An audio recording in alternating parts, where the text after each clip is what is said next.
Ang Lumen X ay ang drogang sumisira sa buhay ng mga kabataan niya. At itong nakatalikod na to,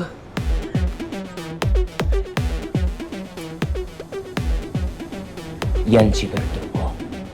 Ang creator ng lintik na droga na ito. Nakatakas man siya sa operation sa Norte, pero tiyak kong lumiliit na ang mundo niya.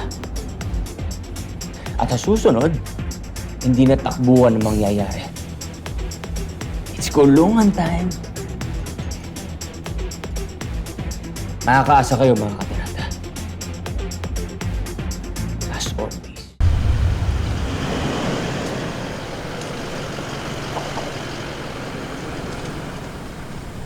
Tingin mo, boss, nakahalata ba si Andrew? He didn't ask anything directly. Pero nakita ko, he was thinking. Pero given na brothers-in-law kami, hindi niya maiisip na ako si Verdugo. That idea is too far of what I am to him. Pero, boss, palapit na siya ng palapit. I know. And he's smart.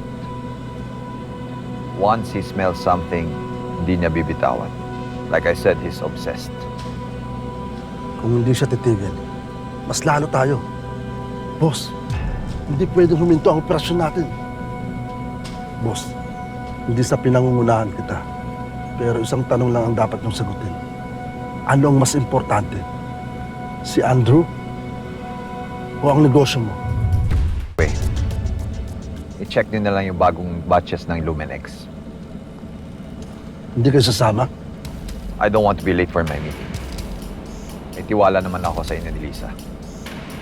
Akala ko ba gusto nyo rin makita? And to answer your question,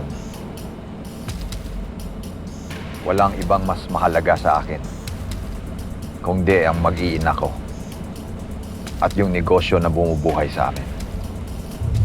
Find a way to get rid of him. No trace, no noise. My pleasure, boss.